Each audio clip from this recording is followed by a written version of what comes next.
Street talk time. Oh my god. Well, what the heck? What the heck? Jacob's only ruined my best pun I've ever done for the show.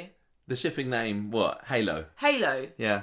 It's gone. Amy Barlow and Jacob Hay. Yeah. Halo. Nobody else called it that, but that was our shipping name for them. Because everyone was jealous. No, it's right. Yeah, they seemed to latch onto Jamie, didn't they? But no, it's way better. Halo's way better than that. Well, I think that as well. I was going to call this week's storyline "Halo Slipped" to kind of symbolise the fact that the fan favourite romance is now over. Hay Bales. Okay. No, that's brilliant. That's a good one. Hay Bales has bailed on her. You're making the levels go wrong. Sorry. I don't understand how a microphone. I don't understand this microphone. I'm sorry for last week. It was probably the sound was blown out a little bit, so I'll try to keep it a bit quieter this week. What? Okay, so Hay Bales is a very good storyline title. Thank you very much. It's amazing. I can't believe it. It's worth it just for that. I'm going to take that storyline this week. Then you can take the Maxtremism storyline, the aftermath of last week's bombing fun, and you can't say that. Then we've got the wedding day storyline. The Summergate storyline. It's supposed to sound like surrogate. Now it's Summergated. So, oh my god, this girl. That's not a good one. I will let you have that one. And then we had the gematrimony story as well. Watching Summer trying to escape out of that bedroom was like watching a moth hitting a light bulb. They got very strong double glazing in that house. They are well off and rich. I think they got triple glazing in there. Well, I'm sure she'll be fine. Oh my god. So, Hay Bales. So I'm going to take this storyline. And we had Coronation Street Sunday, Wednesday, Friday this week, didn't we? Much to my confusement. Was it football or something? Well, you thought it was on yesterday as well, didn't you? But I swear, if you'd said, right, for £50, what days of the week is Coronation Street on this week? I'd have said, you think I'm going to say it's on Wednesday and Friday, but I know it's Wednesday and Thursday. No. Well, I think it's back to normal next week, but then I think in 2 weeks' time it's off again because there's more flipping football. Can everybody leave me alone? I'm not very malleable. I don't understand changes. No, well, as I say, I think it's on next week. Lots of stuff is happening next week. Flipping Coronation Street has been overdoing a little bit with the spoilers in the press and everything that something big is happening next week. But I don't know the details of it too much. But come on, Coronation Street, keep it quiet.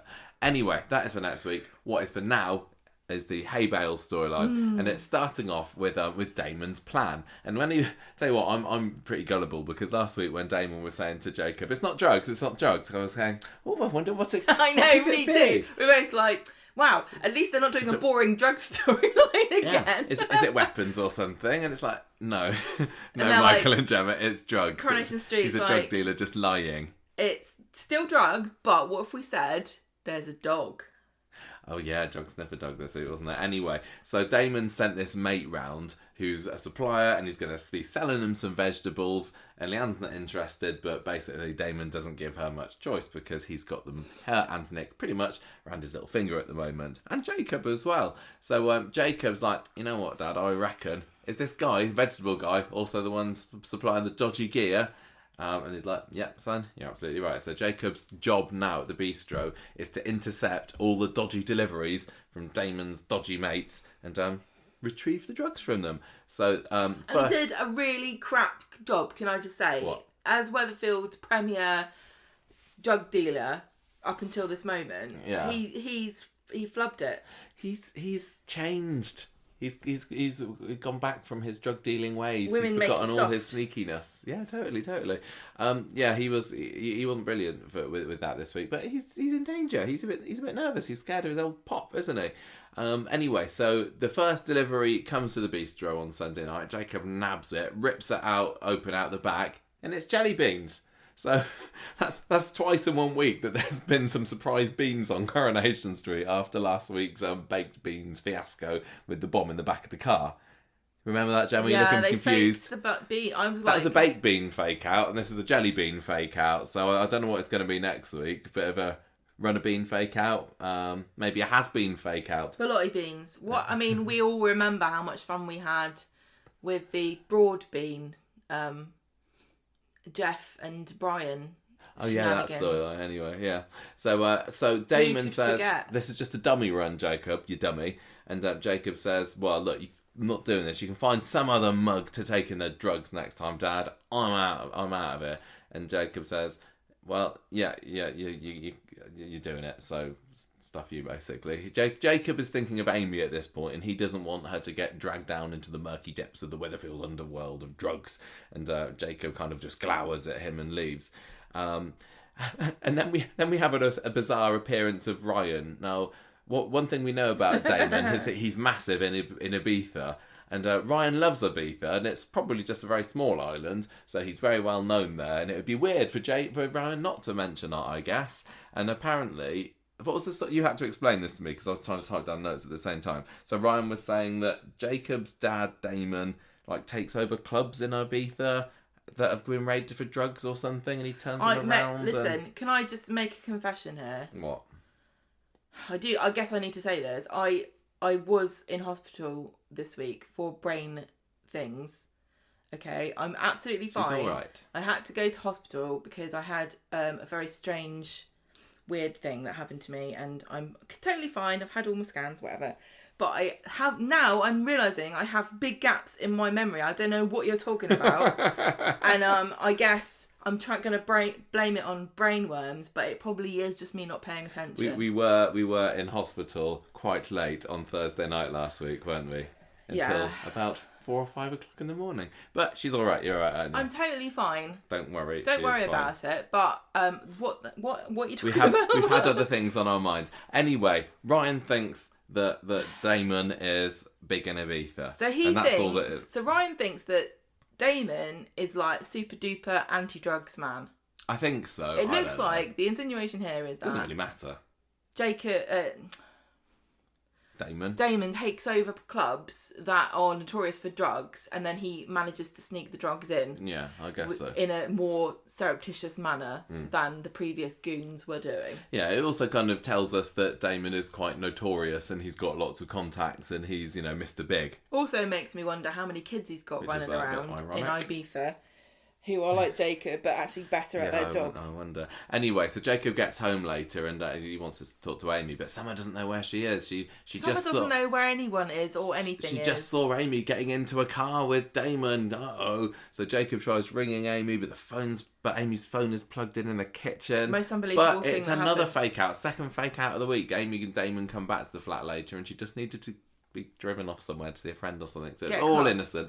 But clearly, Damon was just trying to make Jacob see, yes, that's right, I can do whatever I like, and I could be very dangerous if you don't do as I say, actually. And not just dangerous to you, but if you want your lovely girlfriend Amy to keep all her teeth, then you better dance to my tune. So Jacob says, I'm not doing them, no. And Damon says, you'll do as you're told, son. Now, off to your room without any supper.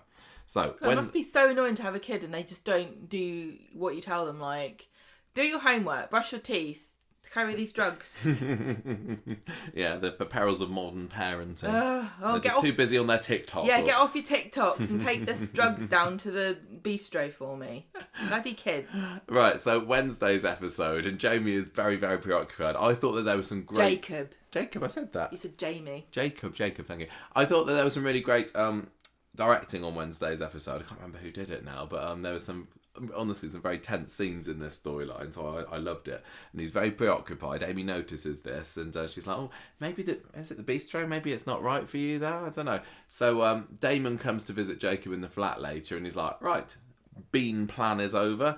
Onto the real thing this time. So we need to chat what's going on. You're going to get a delivery today. You need to intercept it. Get the drugs from the bottom. So Jacob is like completely on edge as he's arriving at work today. Get the drugs doesn't from know the bottom of when the package. the delivery's going to come. He doesn't know whether he's going to get caught or whatever. He's there in the really busy kitchen. Everyone's going around chopping peppers or whatever. He was just the most uncool drug mule I've ever seen. Is that what you're scoring this week's out of uncool drug mules? I think he could certainly give Stephen Reader money with how suspicious he looks. A run for money. That's what I said. No, you said keep money. Correcting me. What did I say? You said a money. Give him a money. Run for the money. One for the money, I don't two know for what the I show. said. I'm getting it all wrong. Anyway. Yes. I'm just saying because people get confused otherwise, and Everyone understands. If I say something wrong, you I say. correct me. I'm not Okay. trying to be mean. Don't with your masculine ego. I'm trying to help. Thank you very much. So he's there. He's all shaken up, and Leanne says, "Oh, this olive oil's really nice that came the other day. Say thanks to your dad. This was the olive oil that had beans in." And then they have the package delivery, this balsamic vinegar that they were expecting. Jacob's like, "I'll take it," and This was so funny. And then a very plot convenient client arrives at the bistro. It's a dog.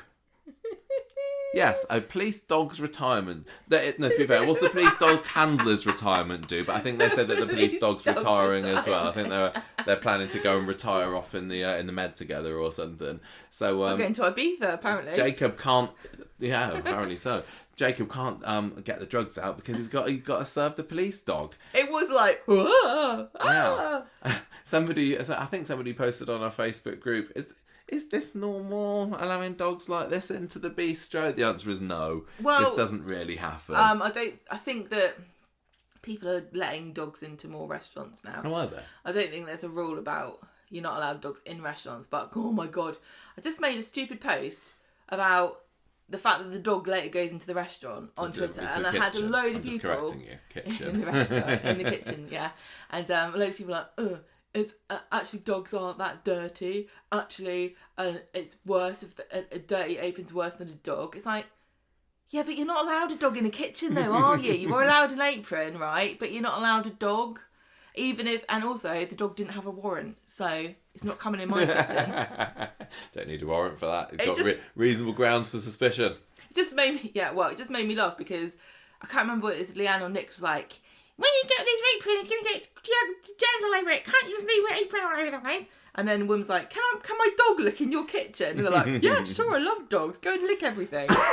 Well, yeah, I can't remember. Somebody said, they don't usually allow dogs in here, but Craig's like, they've made an exception for, what's his name? Sinbad, Sparky was it? I think poodle. it was Sinbad. And anyway, it's just very convenient to the plot, so we'll say no more.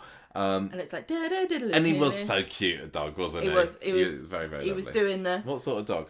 You know your dog breeds? No. Spaniel? It was a Spanish Felizel dog. Okay. So Jake, the dog's getting a bit woofy around him, and Jacob's like, uh-oh, because I guess Jacob thinks, is there a smell of drugs on me or something, or can he just see the fear in my eyes? But the delivery that he took wasn't actually it. So the real delivery then arrives, and Jacob gets mega jumpy again and ends up knocking a glass of wine all over Craig, which has mysteriously disappeared later in the episode when he comes round the flat. But anyway, total panic stations. Jacob rushes into the kitchen. He grabs the box. He's like, "Oh, sorry," into the back. He should have poured the wine on the dog. Because then the dog can't smell anything but wine. Oh, yeah. So he hurriedly rushes the box into the back, empties it out, takes the balsamic vinegar out, takes the fake bottom out, and puts the drug in his bag before dashing out the back way of the bistro, looking very, very suspicious. Suspicious, yes, that's the word. So the dog's like, "Can I please give my compliments to the chef?" in person, and they're like, "I love dogs in kitchens. Come inside." This reminds me, we watched The Menu last week, didn't we? Yeah. Speaking of restaurants, has anyone else seen The Menu on Disney Plus? What a thing! Strange film, but I followed it, so that gets Michael's recommendation. I should just score films out of how much did I follow it. And on the Michael following the score film, I'm giving this a solid 4.5 out of 5. You definitely knew what happened at the end. Yeah, so if you are like me and can't follow films, The Menu, it's not too bad. Anyway, so Jacob's done a runner. He kind of says to Ryan, "Oh, I feel a bit peaky. He runs back home Yeah, so he runs back to the home, and then we have that great bathroom scene. I did love that scene, and this is where the camera's all kind of sort of shaky and dramatic, and there's lots of close-ups of the toilet and I know, everything. it's like, look at this toilet, look at that, look how good the flush is. And he's trying to hide the drugs at first, and then yeah. Well, he's got this package of drugs, and he's What in do I this do? normal where do I put this? I can sympathise. Our storage is terrible in our bathroom. Yeah, we've been here a year and a half, and we still haven't bought a bathroom cupboard. Right, he had so many options. Take them all at once, which would have been a great way to go out, because if he knew he was leaving this week, he could have just OD'd. Chuck him out the window might have been a good idea. I think there must be a thing about windows in Weatherfield. They're all sealed closed. Yeah, Esther Mike's window, Amy Jacobs' window, I don't know. Anyway, so he's panicking. To make things worse, Aaron's there banging on the door, wondering what's up. Because when Jacob gets home, Aaron's there as well, and he's like, you look really peaky, mate, what's up? So Aaron's like, hey, can you open up the door? And then he's like, oh yeah, also Craig's here. I need to speak to you because the dog's gone mad. The dog's there as well. The dog's there. The dog back in the bistro had gone straight to that box of balsamic vinegar, and he was running around in circles and stuff by it, wasn't he? And yeah. So anyway, Jacob does the only thing that he thinks that he can do at this moment is flush the drugs down the bog, and then fervently washing his hands to get all the druggy scent off of them. Yeah, I mean, Craig obviously suspects Jacob, given his history and the fact he ran out of the kitchen, that he's taken the drugs back to the bathroom. So he's brought the dog handler and the dog to investigate their flat. And dopey Aaron's just let them in. Well, yeah. You've got to let the police in, haven't you? No. Come back with a warrant. He's coming. But Jacob's managed to get away with it. It looks like somehow he managed to, even though these drugs were aerosoled and like floating in clouds across the bathroom. I know when he was emptying it down the toilet. It's just like billows of it everywhere. It's probably all on his clothes, and the dog's like, well, God darn it, don't know what's gone on here. Maybe he just really liked balsamic vinegar, the dog. It's like, could be. None of that in here. So anyway, Jacob's got away with it. Phew. And he's sticking to the same story about being ill. And Amy is like mega suspicious with him. But Craig buys it because he's not the smartest of coppers, is he? Aaron heads out as well. So Amy's then left with Jacob on their own. And Amy's like, what's going on? Something feels really off here. But fortunately for him, he gets a text from his dad, and he kind of panics and runs off and says, I need to be somewhere. I need to apologise to Leanne and Nick, is what he says. So he goes to the Ginnel and meets Damon there and basically tells him everything that happened today. And Damon's missed out an important scene with Nick and Leanne sniffing each other's artichokes. Oh, they did, didn't they? To discover what the source of the smell might be. Yes, yeah, whiffy artichoke. I like the way they're like, could be drugs or it's probably this artichoke. Yeah, Damon is like, what the hell? You have flushed my bag of drugs down the toilet. And he says, that's worth 50k. Well, don't give it to Jacob then. Yeah. I've got no idea, not a clue. If you'd say how much is this bag of cocaine worth? Was it cocaine? Yeah, it was. Oh. And I wouldn't have a clue, but 50k for that. And yet right. Again, the characters are like, I'll get the money back. No, I think he really felt like he could earn 50k. No, I think just give him a little bit of time. No, Jacob was like, I don't have 50k. No, well, Jacob's like, Damon said, doesn't even matter if you did. Maybe he could sell his reproductive cells to Mike and Esther. I hear that. I think it's Mike's not in difficulties there. No. I think it's Esther that needs the help. Anyway, Damon's like, what the heck? 50 grand down the toilet, literally. And if you don't find it for me, you're in big trouble, because he's got his bosses, and he basically says they're going to kill you if you don't get the money back, or you'll die. Yeah. And I always and then he kind of properly lays the boot in, saying, such a soft touch, you always have been, and you were a mistake. I didn't want you. Neither did your mum. You're dead to me, as you always were. He plays his cards fairly early on, because we kind of were suspicious. Well, but when Damon came back into the show, Jacob was like, he's a wrong un. And then we were like, oh, just, maybe he wants to get... we knew that he was tricking Jacob, but the fact that he admits to Jacob quite so soon, yeah, I'm not interested in you, I don't want to build a relationship with you, I am just using you, and now you've flushed this down the toilet, and I can tell you what I really think about you, you massive liability. Anyway, but I suppose he must have realised that Jacob only had one episode left and he had to get it in while he still had a chance. So Jacob says, well, you know what, Dad, I'm not afraid of you anymore. I can take your worst. And Damon says, it's not me you need to be afraid of. Get out of Weatherfield. Do you want to live or do you want to stay and die? This wrong fitted me completely. In what way? Until this week, I was like, we're setting up this story here where, Damon controls Jacob and this is going to be very prolonged and Jacob's going to be the minion and he's going to be caught between what's he going to do, and he's eventually going to shop his dad in and be the hero and redeem himself. It really felt like it was going to be like a big story for Amy and Jacob for the spring, didn't it? And then when Damon's like, do you want to stay here or do you want to go and die or do you want to leave? I was like, oh, shut up, he's not going anywhere. And then Friday's like, bye-bye. Well, I know. When he started getting ready to leave on Friday, I was thinking, well, yeah, he's had a busy week. Maybe he's just, Jack needs to have a bit of a break from playing. And like, no, up until the moment, actually, even at the end of the episode, I was like, well, how's he getting out of this one? Then I sent you on Twitter the actor's goodbye message. We're getting ahead of ourselves here. We need to talk about this exit. So Amy, Friday on Friday's episode, Amy's like, what is up with you? You're still acting really, really off. And he starts going, oh, we need to get away. We need to start all over again. And everything that happened yesterday with the police brought it all back to me. Nobody around here trusts me. They all remember my past. I can't escape what I used to be around here. He says he's having a quarter-life crisis, which I thought was quite funny.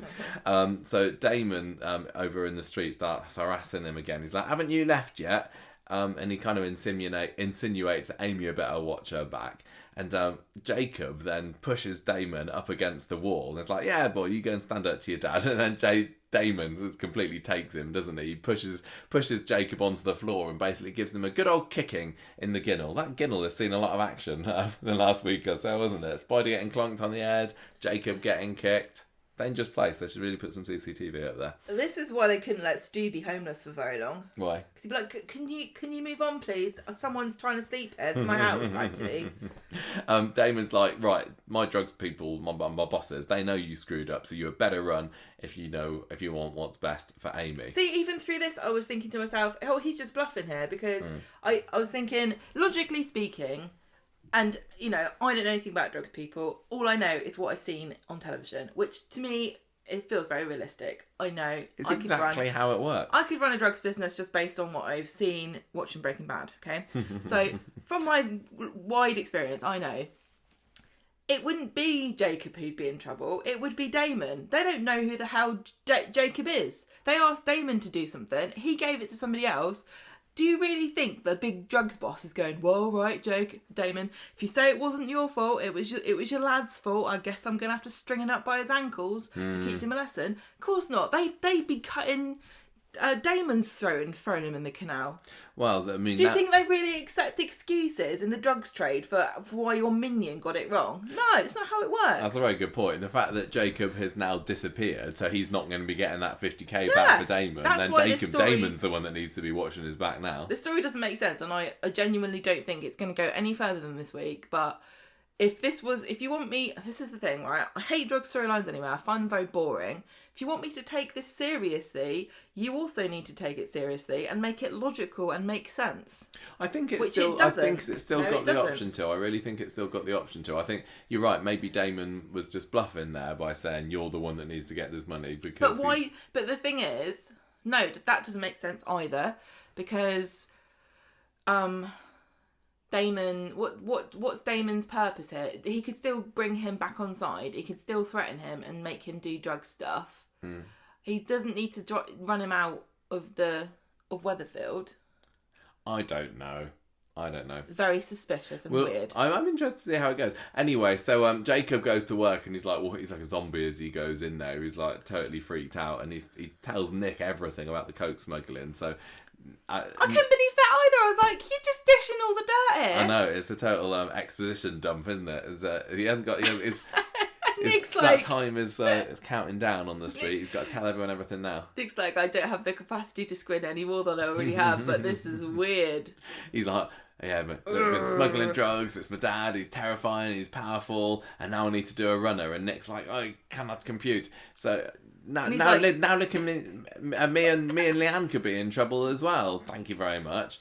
He's also like, I mean, I know this is kind of it pales into a bit of insignificance, Jacob, in light of your problems you've come to me with, and I appreciate you coming to me with this, and I wish you all the best of luck in your future endeavours, and thank you. If you want a reference, I'll definitely write you one. So good lads seem all right to me. Sorry about all this, but I do have to ask you: is that real balsamic vinegar? Because I still paid for it. Well, I wouldn't. Would you? I'd be so suspicious of it. I'd be like, is this not balsamic vinegar, or is this the best balsamic vinegar we're ever going to have? Well, they're saying it's very, very nice. They're going to be in a bit of a quandary now. Like, I kind of really want to get some more of that balsamic vinegar, but I don't particularly want to get it from the drugs people. I don't know what it's about. So this more-ish. balsamic vinegar. So oh, yeah. Whenever I pour something at the bottle, I just, it's very spicy.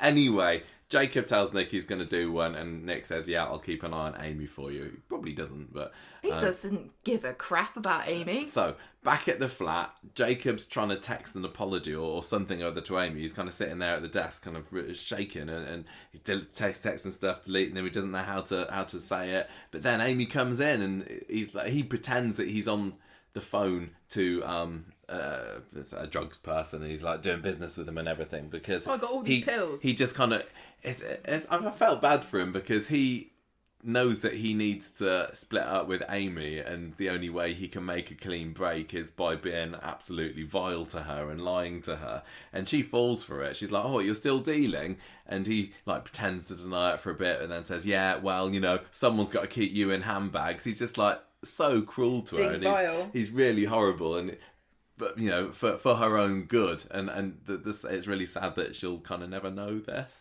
So he riles her up, and she says, well, look, I'm not some dealer's doll. And he's like, well, yeah, plenty of people would jump at the chance, so thank you very much. And she storms out, and Jacob's there like going, oh no, what have I done? I love Amy, but no. Anyway, so she goes and has a sit on Maxine's bench, doesn't she? Which is for the anniversary, clearly. I bet she had no idea the poignancy and the significance of sitting her bum on that bench today. But anyway, she overhears, is it Gail walking past with Max or somebody other?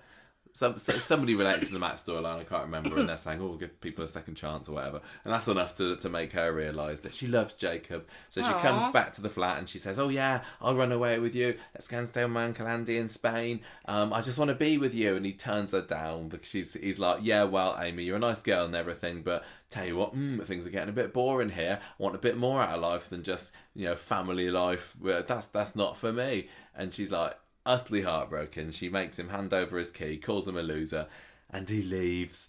And then we get a final scene with Jacob. He gets summoned by his dad to the Ginnel, and he's like, please let me stay here.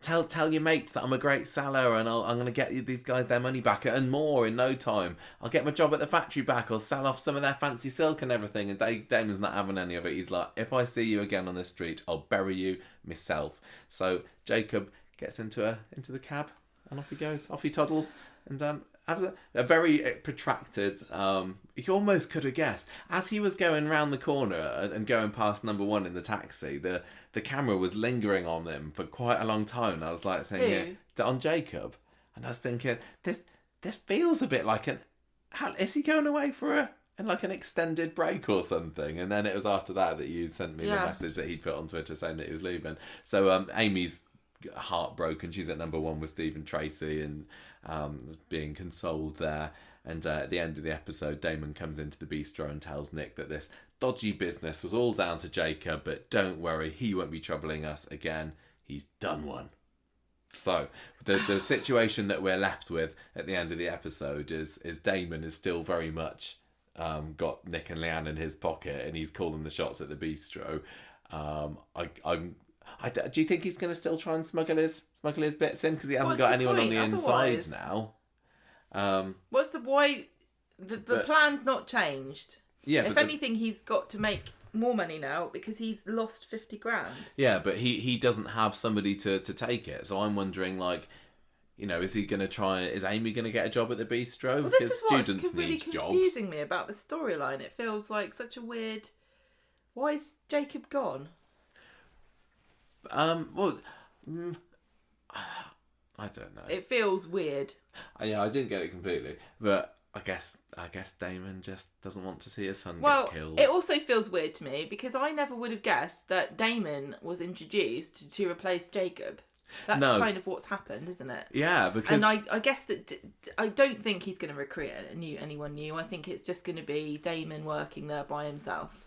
But Damon's, been a silent partner there, hasn't he? Well, he's got to get his hands dirty now. I suppose now that Nick knows, they're not sneaking these drugs into the bistro. Nick knows that he's receiving drugs, so he could very well just say, well, you come in and get them. But I don't know, Damon doesn't seem like the sort of person that'd want to get his hands dirty, and he wants somebody to do it for him. It's weird because he specifically said this would have been the perfect opportunity for him to have said to Nick, listen, don't know what he's told you, but I am a drug dealer. That was cocaine in there. I know your wife's a smackhead, so make sure she don't sample any of your goods.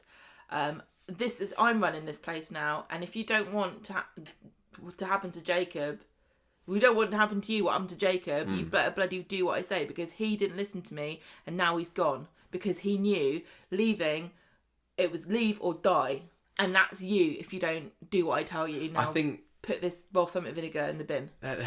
There still could be the potential for that, to be honest. But why didn't it end with that? Why did it end with him going, it's all Jacob's fault. I'm going to make this business...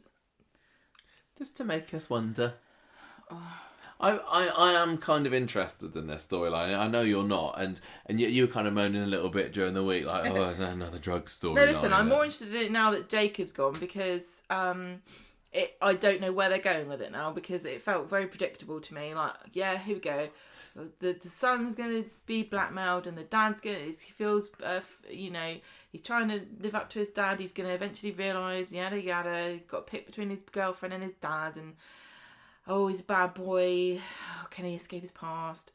I felt like I felt like I knew how it was going to end. Whereas this is like, well, what is going to happen now? This is like the weirdest twist. It is, to me that makes it more interesting. And I'm enjoying Damon. I think he is quite a decent baddie. He seems scary, quite threatening. I mean, the bit today when he was giving Jacob a good kicking in the ginnel, I was like, he's serious, isn't he? But it did make me think after I realised that Jacob is left. Would it have been better if he'd literally kicked his own son to death? I know it's a bit dark, but it's January. The nights are dark. It is January. And I mean... It's going to be the most depressing Monday soon. You might as well have done it then. Jacob is a very popular character with many fans, and I suppose they wanted to make it look like he had the option to return to the show.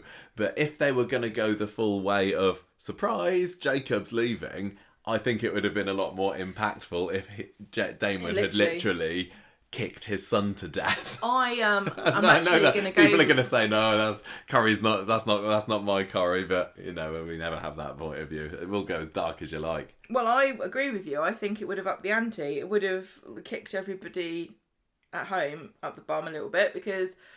The thing is, like I said before, 2022 was the year of no consequences for anybody. And if you opened this year with literally kicking someone to death and going, yep, he's gone, who wants another one? Yeah. That would have made everybody sit up a little bit and gone, what the heck?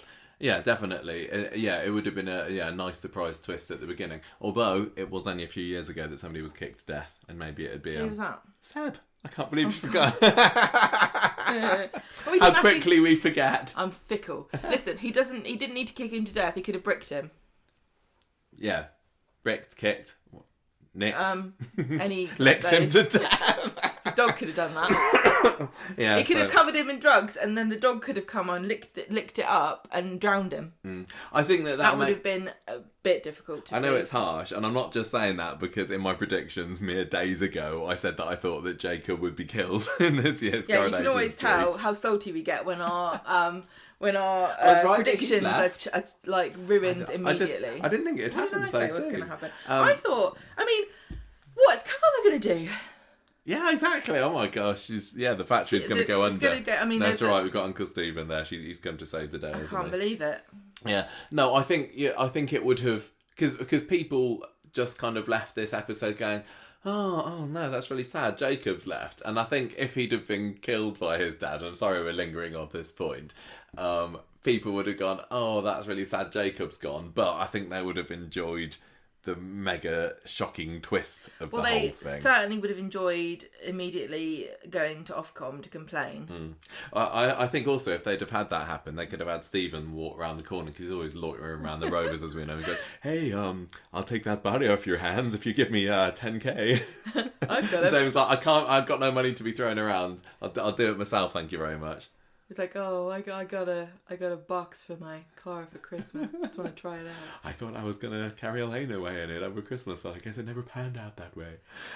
Anyway, It's like, oh, they let you kill someone this week. That's such a bummer. I thought it was me next. Right, we've spent far too long on something that didn't happen. Jacob is gone. James Ryan has put out a lovely tweet today saying, that's all, folks. Jacob Hay, over and out. He should have said, hey, Bales, he should have asked me. I can't believe a 2-month job on the cobbles turned into a 2-year Weatherfield residency.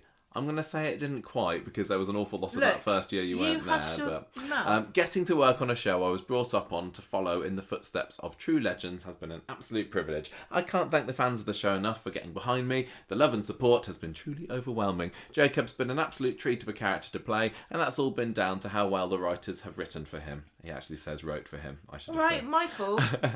I'd like to thank Jenny and the casting team for taking a chance on me, the multitude of talented directors I've had the pleasure of working with, and the whole production team who worked tirelessly to bring the show to life. And a special thank you has to go to my work wife, Elle Mulvaney, who has made this experience unforgettable. Thank you for your openness, your kindness, and for making me cry with laughter every day. I now get to call Amy Barlow my best friend. How cool is that? Who knows what's next for Jacob, but I hope you continue to support me on my next steps away from the street. And he teases that he's got some exciting news to share when he's able, so it looks like he's got some more telly jobs lined up in the future, so that is good for JJR fans.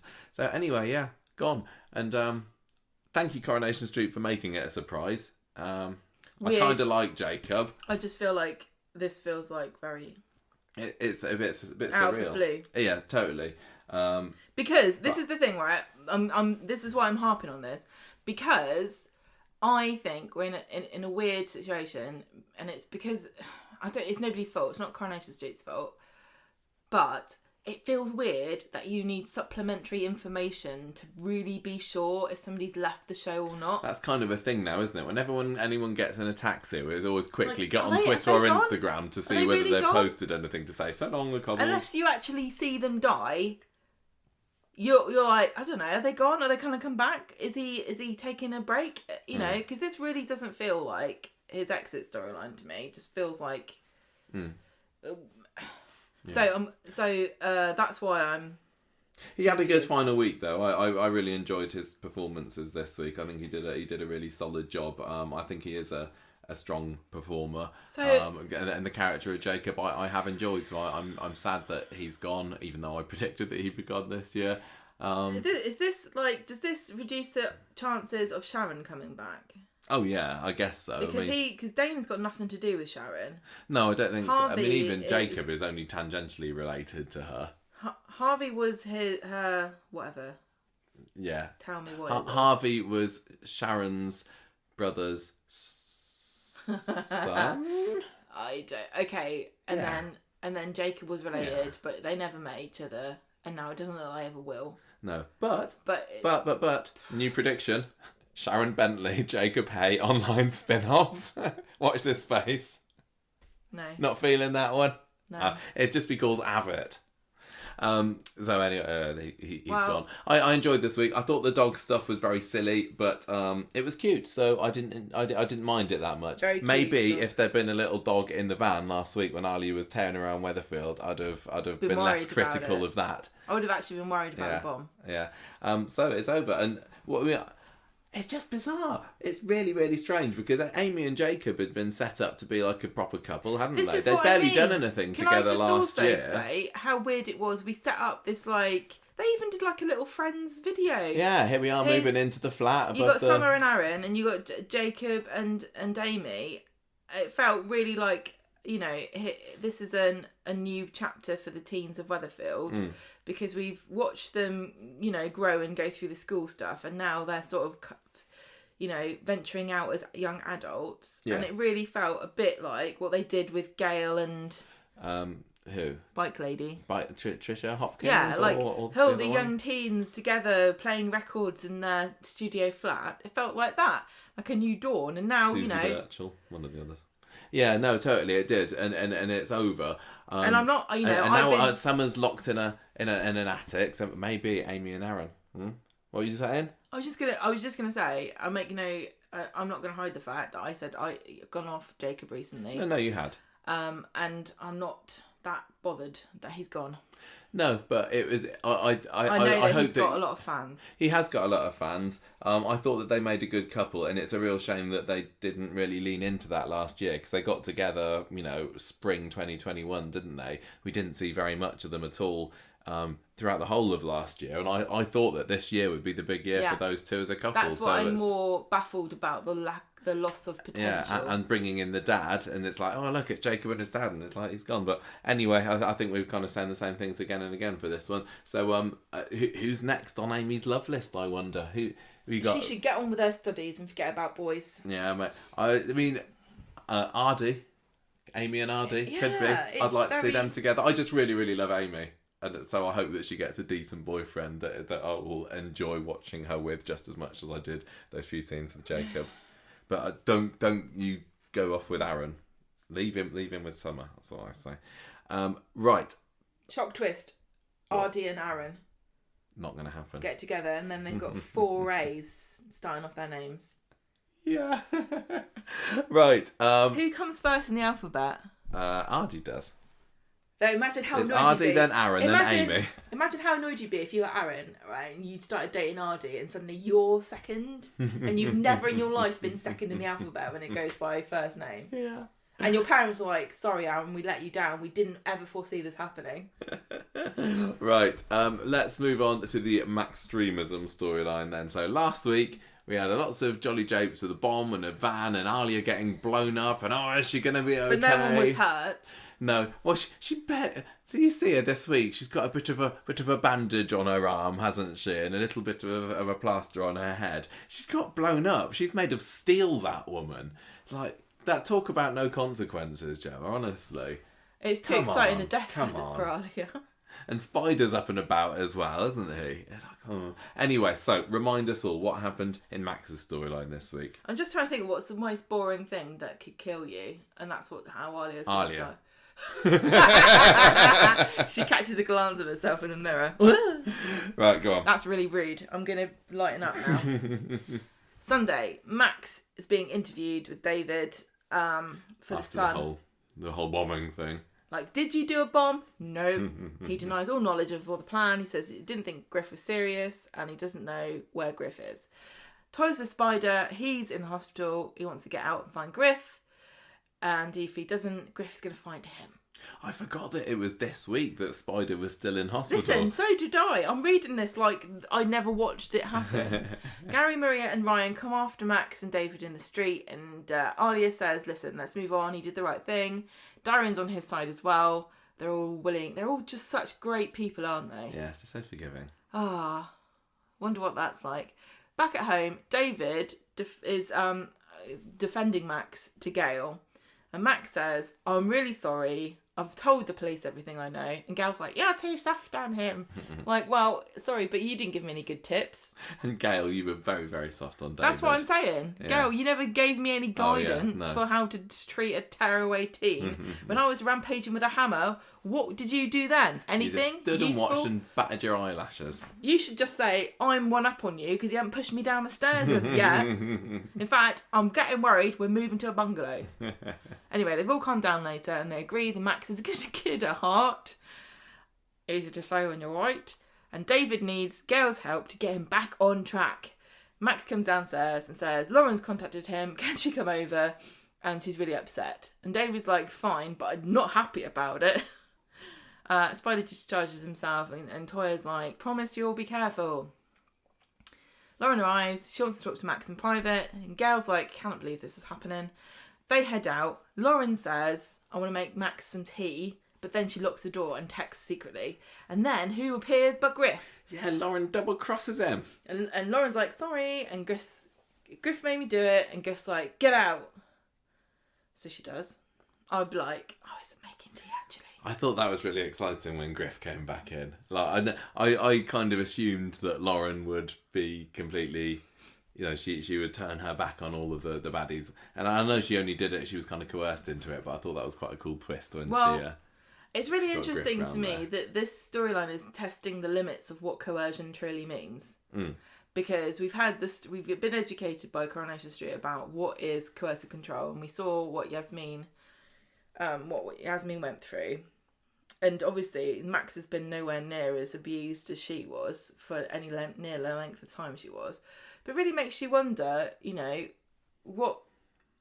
how sympathetic would you be if Yasmin was kind of radicalised for some other belief system that maybe he might have forced upon her. Interesting to consider how your sympathies are different here, because Max is still very vulnerable, and he's still only a kid, and so is after Lauren. all, isn't but he? at the same time, I don't feel very much sympathy for Lauren or Max particularly. So anyway, they wouldn't have tricked you, would they? Have to get her pretty early in the morning to get one over Gemma Cox and groom her into their my full name. Groom her into their group. I need a full album of songs that are racist. It's not just one. You have to give me the full 8 songs. Yeah, they just had to give you a bottle of racist cider, and you'd have been racist cider made with English apples. Okay, right. So Max is trying to act all brave, and he says to Griff, "Look, I didn't have any choice. I had to speak to the police." And Max and Griff says, "Yes. Well, I need. I know that you were in a difficult position, but I need you to tell them I didn't blow anything up. It was not me. It was Reese and Dave and Ollie. Okay." And Max is like, but that wasn't true though, is it? You wouldn't want me to lie, would you? And Griff's like, come on. I've got to go on and do more work. I need to fight my cause. Do you want the woke brigade to win? He's like, listen, I've got to go on Twitter. I've got to retweet Piers Morgan. Max is like, no. The van could have blown up my family's barbers. And Griff's like, I'm fighting for your family. I'm fighting for this country. I'm fighting for Lily's future, and I just need your loyalty. And Max could have gone, yes, but you could have blown up the loyalty cards. You get 6 stamps, you get a free haircut. You never thought of this, did you? Darren comes to the door, and Max and Griff are like, shut up. Tell you what, if that bomb had blown up Vin Diesel the Weasel, I would not have been happy. How could you have told? Would have had the same expression on its face. I would have, although it would have been quite a funny seeing like a front shot of Vin Diesel going, and then there's an explosion in the background, or having him flying through the air going, They could have done like a little graphic of his face just static spinning in a circle with like smoke coming out behind it. And then Arlo could have gone, ow! Anyway, David finds Alia in the market and says, thank you for sticking up for Max. Gary and Maria are still not very impressed with them. Things get heated, and then Darian comes over and says, oh my goodness, I just heard 2 men arguing in your house. And David's like, but I only know one man. Me. Rushes off. Meanwhile, Griff is playing I thought we were kindred spirits. I need your help. You're the future of the movement. I don't understand technology. You understand computers. We can make Britain great again, together. But David won't have it, will he? He obviously hates the king. Yeah. He hates England, and he hates Griff. He runs in. They start having a punch up. Spider comes in. Spider came in, and this was so cheese. He's like, arrest that man. It's like, sorry, yeah, all right, we know. You're not an undercover cop anymore, are you? Spider did the arresting himself, didn't he? Well, he arrested him. And everything. I do not have to say anything you do say may be given in evidence. I've always wanted to say that. Yeah. Well, he arrests them, takes them away. And Griff's all like, haha, I haven't I haven't changed my mind. The neighbours watch on. Everyone's glaring at him. Toya comes over. Spider says, don't bother looking on this up on Twitter, everybody. He's not getting out of prison. I don't know whether Griff has actually properly gone.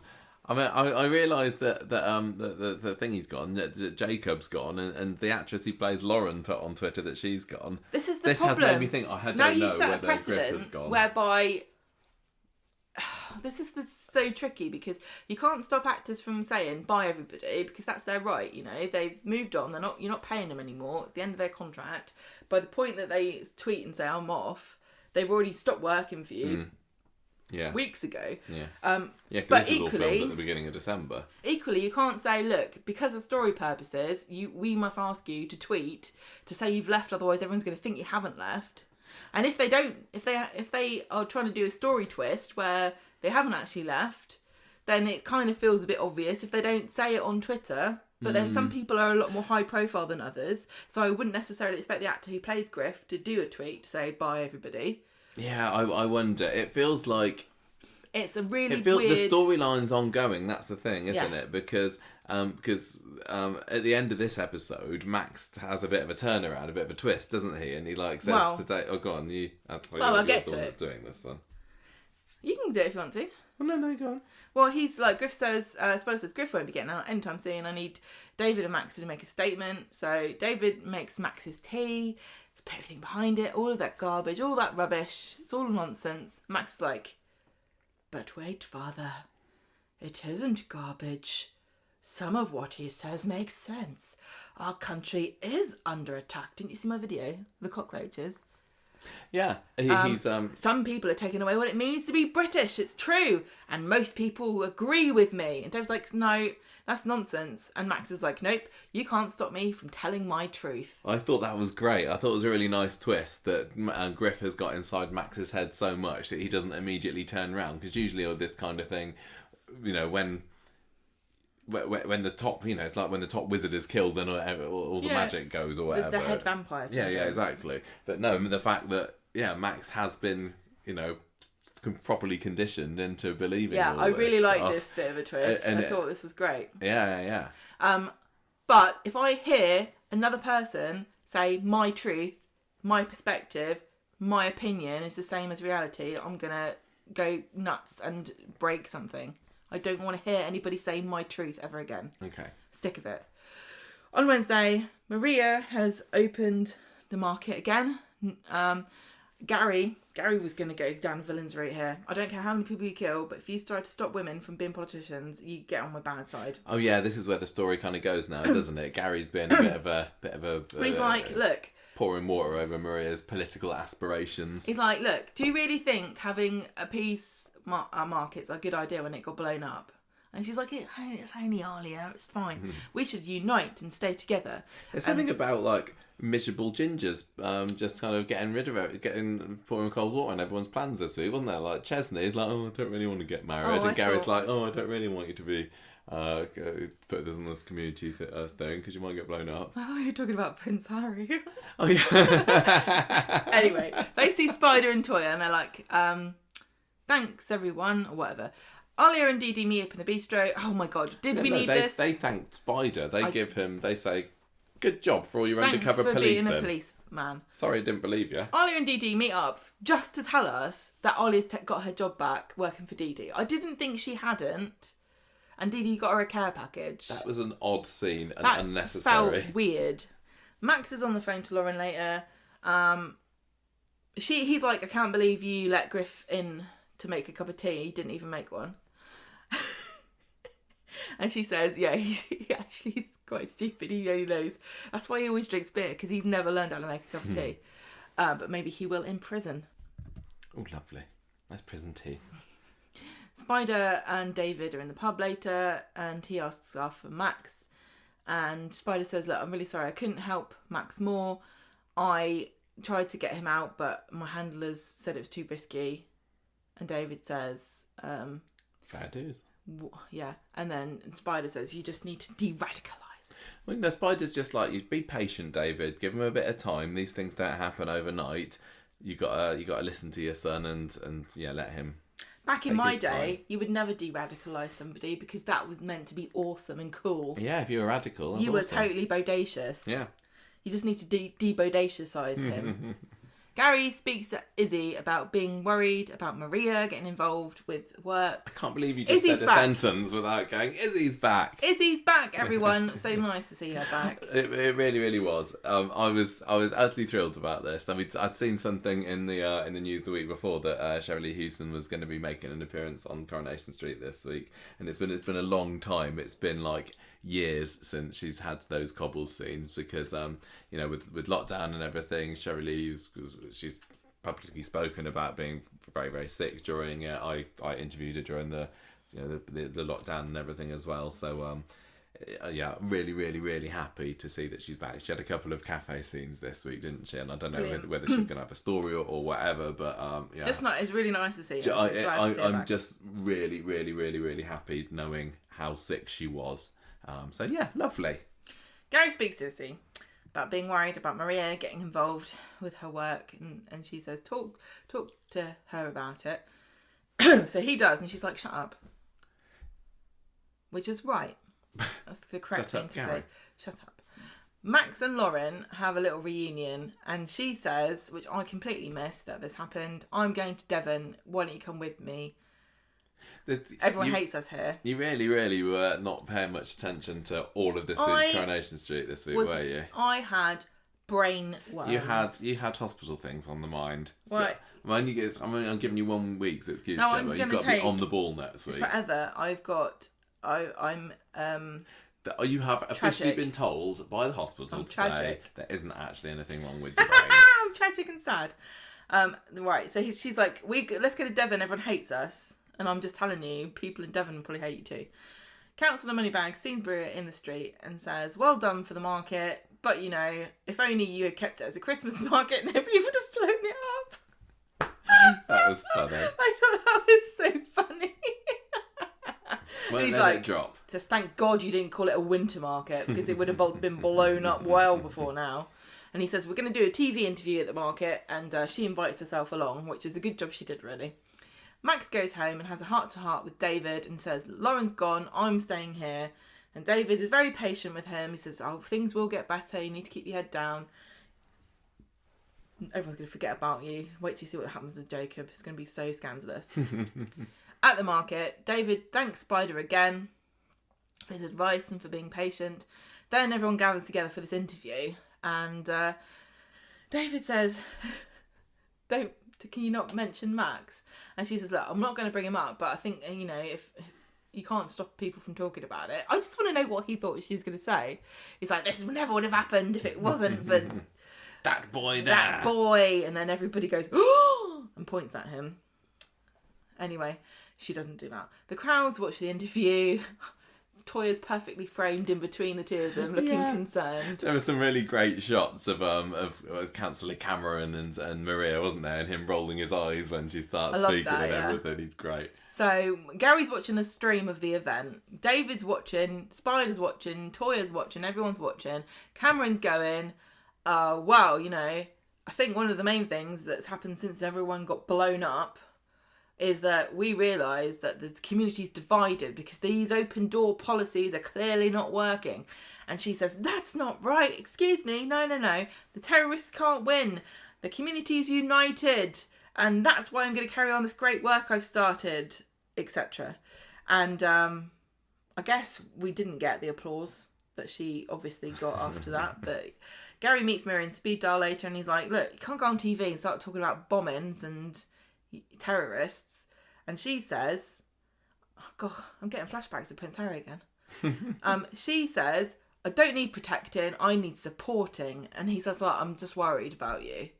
And this was really annoying me because this is what my biggest gripe with Tim was. And I was getting mad that Coronation Street is going down this route again of having a really strong female politician character or local government character who gets embroiled in some kind of mischief because she's in politics, and then it becomes too much for her little female brain and her husband has to quietly bring her back into the house so that she can make him scrambled eggs. But luckily that didn't happen. I think, if whatever you were doing for your job nearly got you blown up by a terrorist bomb, I might be a little bit concerned about you going straight back to work again, to be honest. I think this was slightly different with Tim. I can't remember what his reasons was for not wanting Sally to do it. Was it related to going to prison or whatever it was? But Gary was literally worried for his wife's life, the mother of his children. So I would say a kind of fair play to him for trying to get her to at least reconsider for a little bit rather than getting straight back to the grindstone.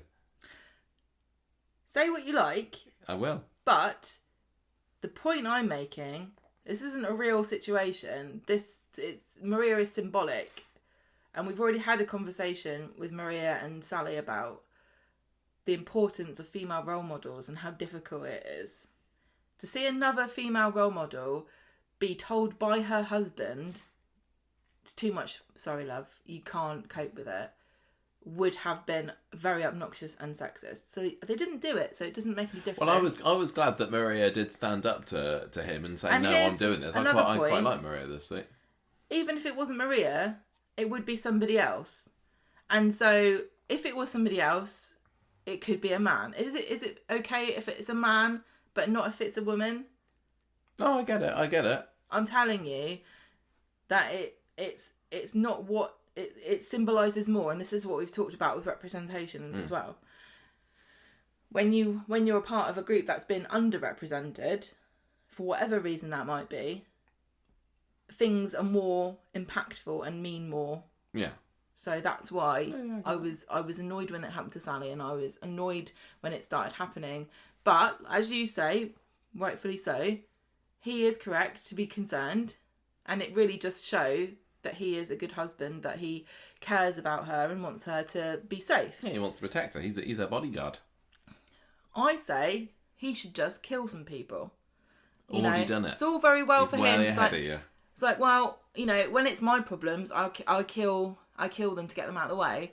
But, I'm not going to do everything for you, Maria. You're a modern woman. You should kill your own people. I can't just hold your hand through the whole thing. What happened on Friday's episode? Maria's excited about getting funding for her campaign, which is... What, campaign? I don't really know. It's the Let's get the refugees stuff. The refugee, that's the word. I've totally stuck on that. It's the refugee centre, I think, or some kind of... It's not important that we know what specifically is. She's getting funding for listeners. it, okay? You know what it is. Gary's still being down about it. Gary catches Max driving from school. He says, everyone hates me because I'm a racist. And she says, admit your mistakes and say how sorry you are, and everyone will... I want to say well done for that scene. I thought that Gail she was in like 2 scenes today. There was that one, then there was one with Sarah Lou later as well. But Sensible Gail. I was just waiting for Gail to say something stupid or ditzy or idiotic, and it didn't come. So she did a great job. Congratulations to writer of that scene for actually remembering that Gail can, do a good job of being a serious maternal kind of figure. Maria and Darren meet up in the cafe, and I like this. Bernie was not having any of this. I loved it. She's in the same mood I am today. She's like, don't care if it's your birthday, Todd. Yeah, whatever about refugees, who cares? Everyone's scared now because they think they're going to get blown up. And she gets completely ignored because everyone thinks she's just being an old grouch, just like me. Yes, not pay any attention to me. It's fine. Steve says, I'll give your support. Streetcars. I need a storyline that involves me putting my feet up somewhere because I've still got a broken foot. Can I support you from a chair, Maria? Can I support you with money? Thought that was weird, having Steve involved in this. Like, is there a reason for this? Or is it just they wanted to give Simon Gregson something to do? I don't really know. But if I was him, I'd say I need to support any initiative that prevents things that have wheels being blown up. Because that's my major source of income. Yeah. So I'm down with that sort of thing. Gail and Sarah chat in the pub. They want to figure out how to support Max. Then... he gets chased by the bully later, doesn't he? By the chip-chucking bully. Yeah, everyone's throwing chips all over Rosamond Street on Friday. We had Max doing it, and we also had Jacob did it as well. So Max gets chased. He has a go at him. Sarah comes over, and Callum leaves. I think it was Callum. Is that his name? Maybe. Max says, I don't need you looking after me, which, I mean, he did, but also it's a bad look that your aunt has to rescue you from a chip-throwing maniac. Alia's fan club got her a speed dial to, I don't know, talk more about the thing that we probably should have paid attention to, which is what their scheme is. It's just general do-goodery. Surely the whole scheme now is find Darian's brother so that Darian and his brother can go off in the sunset and everyone can say hooray. It'll happen. And maybe Max will shake their hands or something. Alia's, Maria's pretty down about the whole thing. Spider says she's pretty down because not very many people have turned up. It's her, who's there? Her, Steve, Toya and Spider turn up, couple of non-speaking extras, and that's about it. And because she's been saying, no, we haven't divided a community, everyone's standing behind us, but actually they just wanted all the great deals at the market, didn't they? Well, they're like, they're all so cutthroat. They're probably like, the pizza market got blown up, I heard. Do you reckon they'll have to reduce the prices now to bring people in? Anyway, Gary comes down and he says, I've had a change of heart. I support you as well. Yeah, there you go. So you're happy about that? I am happy about it. I understand that logically he would be worried, but like I just said, I do have reasons for wanting to support Maria, even though I find her very boring. I'm not really. Actually, I don't find her boring this week. I thought she was. I thought she was good this week. I thought Alia was good this week, but I don't kind of need that bit of the storyline to keep going. I thought it was kind of over now. A lot of vague do-goodery, like we just said about a centre. Yeah. Like what? It doesn't need to carry on. I get it. I mean, it's good in a way that the extremism storyline is carrying on. And definitely the best bit of this week was Max Max admitting to David, well, I haven't changed my opinion just because Griff's got arrested and Reese and that lot. He's like, yeah, they made a mistake, so what? But the message they were trying to spread is still something that I buy into. That was cool. So I guess from so if he is going to carry on with those views, then maybe he needs some kind of adversary still, and that's going to be Maria and Alia. But my point is, and it was in my predictions, that Councillor Cameron is still funding hate somewhere. Yeah, no, that's true. He's got to be found out, hasn't he? He has to come to justice. Maria has to be involved because she's been his main.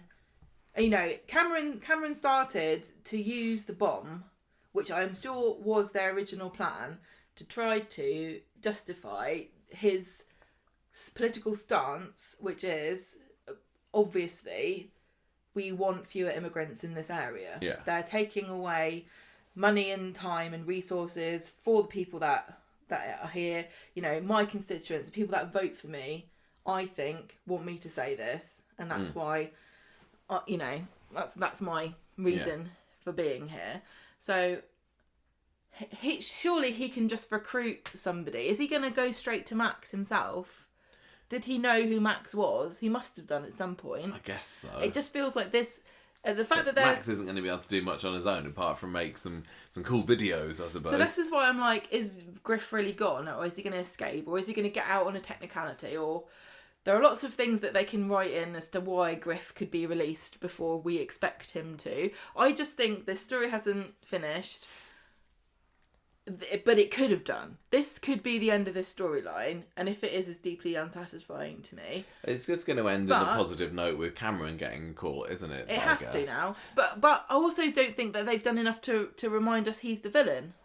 No, he was the bad TV villain, but they didn't mention this week about the funding, did they? See, I don't know, has Griff and the others, well, I suppose the others don't know, has Griff got any reason not to throw Cameron under the bus here?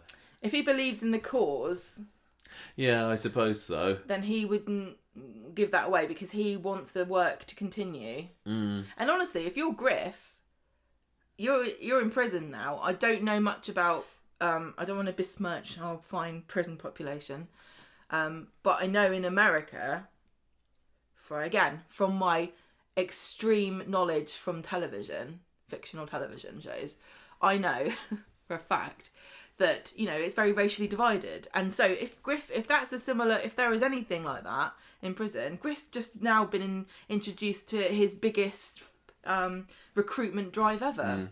I thought you were going to say something about like how in the American justice system you can pay for people to come out on bail and have an old Moneybags Cameron. I think you can do that here. Can you? I don't think you can do that. Yes, you can. Well, there you go. Cameron can pay for Griff to get out. Well, listen, don't forget that just because you've been arrested doesn't mean you've been found guilty. That's what... Yeah, of course. But, the fact that Toya and Spider were saying he's not going to be coming out for a long time makes it seem like it's unlikely he's going to be getting bail. Yeah, but listen, if you're dangerous, they can say, please don't let this guy out because he's a lunatic. You can be denied bail. Yeah. You know that, don't you? I guess there'll be a trial still, won't there? There'll be still that to look forward to, and maybe that's where the climax is going to be. It could come out, in the doc that Cameron's the one that's funding them. I really don't want that to be brushed under the carpet, but it does need to be a bit more... Like, are you going to say... Where the money from is my least exciting part of this storyline. Yeah. It's like... Because he's only been a villain for, he's barely been in it, 10 episodes or so. We saw... back at the beginning of October, the guy who played the other counsellor, the one who was... I get them mixed up because there was the one that didn't like Maria's parking. And not her personal parking jobs. All that like stuff there. And he was supposed... unless this was who this was. I can't remember. But there were two counsellors. And the one that was supposed to play this role couldn't make it to Coronation Street to film the scene. So that's just why they've got this counsellor back from whenever he was in it last. And they've kind of rushed him into it. But yeah, he's still not really been built up as this mega villain. Like, it's not going to be mega satisfying if the ultimate aim of this is to expose him. And Maria will go, yeah, I'm the best counsellor. Yeah, it would feel a bit like at the end of Scooby-Doo when they take the mask off and it's a robot. Yeah, no, I don't. And you're like, well, I don't really care about. Anyway, we'll see. The storyline is ongoing, right? Well, hopefully it's on. I mean, it feels like there's unfinished business. So the Daisy and Daniel storyline. Sorry, everybody, for how bad I am today. No, I feel like I'm pretty bad as well. But Gemma, you were not giving Coronation Street your 100% attention this week, but there's a reason for it. But anyway, I can tell you all about the Daisy storyline now. So Daniel is having an interview for a school job, and this is what happened when I was predicting the other day that he would get a job in Weatherfield High, and I was proven wrong about that one already because he's got an interview at a prison education sort of thing. I didn't take down exactly what it was, but anyway, he's got a... Hang on a minute, is he going to end up with Griff in prison? No, I think it's a different thing. I don't know. Maybe you can teach him not to be racist. I can't see Daniel being a prison teacher. Can you imagine them there in front of the class of No, I know. reprobates or whatever? It'd be a little bit like that film with Michelle Pfeiffer where she's the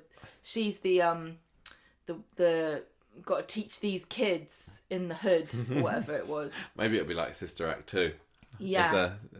Anyway, so Daniel's going to a prison where I'm sure that his extensive knowledge of behaviour management is going to make him, popular. So anyway, he's going to be pushing the prisoners down the stairs when they get fed up of him. So yeah. They're talking about weddings anyway, and he's kind of happy for them to have something small. But Daisy has got other ideas because in the pub later she's showing Jenny this really fancy country house and stuff, and she's like, "This is the place, Jenny. This is where I'm gonna get married." But it's a little bit expensive, and Jenny says, "Well, a lot of people think that getting wedded on Saturdays is the thing, but round these parts, Daisy, there's no episode on Saturdays, and if you ask anyone round here, Mondays, Wednesdays, and Fridays, that's the day you get married. So if you want to go along with the crowd." And it might be cheaper as well. So Daisy goes off and makes a few inquiries about this, and she finds some really cheap availability. In fact, there's one wedding that's available in May, so very, very excited about this. Daniel goes to the pub later, and before he's heard this, and he's like, Jenny, I got the job. And they're paying what I'm asking. and it's a weekday, though, so I can't get married then. So that's a bit of a problem. Yes, you can. We managed it. We did get married on a weekday, didn't we? In the school holidays. So, anyway, yeah, we're one of these obnoxious people that gets married on a Friday because it's cheaper. Deal with it. Yeah, we did exactly the same as what. And then people were going, "Oh no, but what if people can't come?" We were like, "Guess what? They just don't come then. Just come. They actually don't really mind who comes." Daniel comes home later with a big bunch of flowers. finds Daisy there doing a mood board and everything. She's thrown herself into these wedding preparations, and he pours cold water over it by saying, yeah, can't get married when you wanted to because it's term time. I've got a job. And she's just thrilled the fact that he's got work already. And she's like, at this point, she's going, don't worry about it. There'll be other dates. Now you're earning again. We can probably afford on your brilliant teacher wages to get the wedding of our dreams. But what was he doing before? When? For the past year? He's just been on and off things, hasn't he? He was a builder for a little bit. He was a builder. He was being a dad.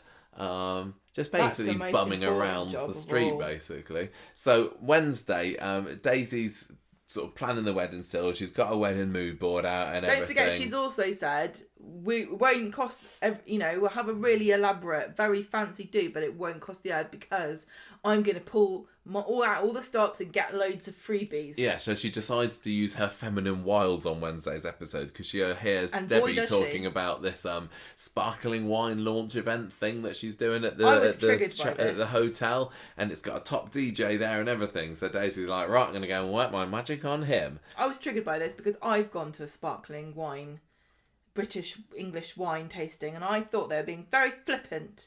And actually, I think you'll find there's very fine chalk soil in the south that grows very excellent grapes for very nice sparkling wine, actually. Stop laughing. So she goes home and tells Daniel about this event that's going on, and she says, she talks about this wedding event again, and says, May, maybe. And it kind of suddenly clicks with him that she's talking about this May. And for some reason that I didn't really think made sense, he'd assumed that she was talking about last May. Next May. Sorry. I thought we... He's like, sorry. I thought you wanted us to get married in the past, already got married. Daisy. I don't know how that can happen, that somebody think like for a good 24 hours that you're thinking of the different year. No, this only makes sense. I think there's a bit of a communication problem between these two. This only makes sense if you're a Coronation Street character, that he would get confused. Why? Because in Coronation Street, why would you ever plan a wedding for more than 3 months at a time? In real life, of course he would say, yes, it's going to be May next year, because it can't be May this year, because, my God, you haven't booked anything and it's January and you want to get married in May. Absolutely forget it. You're not going to get anybody. Yeah, in Coronation Street land, they always manage to have these quick weddings, don't they? Well, in Coronation Street land, it's like, we're getting married in May. It's been a cancellation next week. We're getting married next week. No, it's more like, we're getting married in May, and everyone's like, oh, he doesn't want to marry you at all then if he's putting it off till then. I'll be like, you're getting married in May, eh? Is it like the last week of May? Just saying, there might be big drama then, because that's generally when things happen around here. Anyway, so... well, his logical reason was, I want Bertie to remember the wedding. Yeah. So Daisy's like proper narked by this. She said, look, either we're getting married this year or I find someone else to marry. And I think if my fiancé said that to me, I might start to have a bit of worry about her commitment. But it does feel a bit like... So she's going bridezilla, basically, isn't she, here? Anyway, she goes to this champagne event, which was... the sparkling wine event. And Glenda and Gemma come along too, which was quite fun. I just enjoyed the fact that they were giving Glenda something to do rather than just standing behind the bar and saying, when I was on the cruise ships. It felt like in this episode she was being integrated into the street more, and she had a bit of a purpose. She was there seeing what Daisy was getting up to and everything. So a little bit more of that, please. I like the team building exercise, and I also like the opportunity to see some of my favourite characters in the same scene, because you had Glenda, Gemma was on pretty good form. Well, with her name labels in her hair. Daisy and Debbie. Yeah, exactly. Some of my nice. Absolute famous favourite comedic characters. Yeah, I thought it was a good scene. They were really fabulous, and they're also glamorous. Daisy looks absolutely stunning. The Corrie makeup had done a fabulous job on her, and she had a nice slinky black dress on and everything, and she needed it because her she set her sights on the DJ, didn't she? She's trying to get just cheap DJing, but also prove to Daniel that she can get any man she wants, basically. Well, she's going to get married in May. Oh, yeah, exactly. And so she starts getting a bit flirty with him and a bit hands-on on him, and a bit, ugh. And they end up exchanging numbers and sitting next to each other. Glenda's trying to rein her in. Yeah, they're getting like taking Selfie. photographs and selfies and everything, and that was a funny, you get to see the selfie that she takes with herself and the DJ, and Glenda's there in the background looking very disapproving. And anyway, so Gemma is completely 3 sheets to the wind by the end of the episodes, and Glenda's like, what are you doing? You probably were, that's why you can't remember anything that happened. I was not.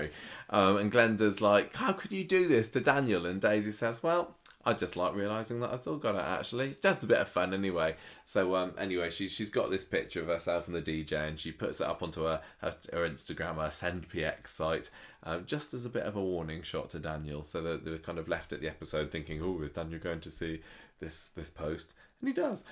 Friday's episode, he goes off to work. First day on the job. Things move fast, obviously, in Weatherfield. They crying out for these prison teachers. Last one died. Ship them in, ship them out. Daisy gets up. She's a bit hungover after all the frivolities the previous evening, and gets a text from her DJ saying, "Oh, I had fun last night. We should do this again." And she's like, "Oh," she kind of, the realization is dawning on her through the grogginess, and she hurriedly deletes her Instagram post. So Glenda can see that she's struggling at work, and throughout the first half of the episode, basically Daisy's just zombieing through the streets, isn't she? And she admits to Glenn that she's a bit worried about whether Daniel saw that picture of her flirting with the DJ or not. And she's about to slope off early later on from work when Daniel comes into the pub, and he says, "I saw your picture and I saw you deleted it. What's going on there? That seems a little bit dodgy. Have you got something to hide here?" And she says, "Oh, I thought I looked like Princess Fiona from Shrek, and I didn't like it." And Daniel doesn't buy that at all, but he goes into the back and he's like, we need to have a word about this. So eventually she kind of musters up the courage to go and join him in the back room of the Rovers, and this is when he reveals he has booked their wedding. He's done what she asked, and they're gonna have a lovely May wedding, hooray! And that's about it, really. Oh no! To the end of the episode, the DJ sends her some flowers, doesn't he? Because he's got a bit of a crush on Daisy, it looks like, and she like quickly whips out the card, gives the flowers back to Daniel to make out that they were from her, but and then she texts DJ back saying, "No, I'm sticking with my fiance." So that was that, really. How did you find this week? What an outrageous flirt! I couldn't believe Daisy. She got really drunk and she no excuse. Yeah, not really an excuse in my book. I didn't. Coronation Street land, I think it normally is acceptable. Yeah, I didn't like this particularly. I mean, I love Daisy, and I'm a big supporter of her and Daniel together. But it certainly serves her right if he does find out about just how handsy she was getting with this guy.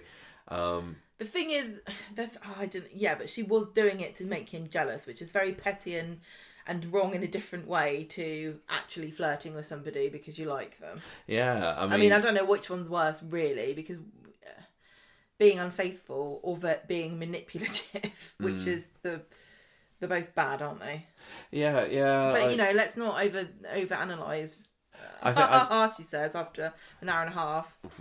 I think that Daniel maybe needs to watch out. I suppose he knew what he was getting in for when he started dating Daisy. He knows she's a great big minx. That's why we love her. Yeah, but she is his Daisy. minx. I don't think that she would seriously get her head turned by someone else as much of a as a downer that Daniel can be sometimes. The conflict between Daisy and Daniel needs to stay ideological, because we've had so many boring, flirty affair storylines. We don't need any more. They've actually got a really good setup with these two characters.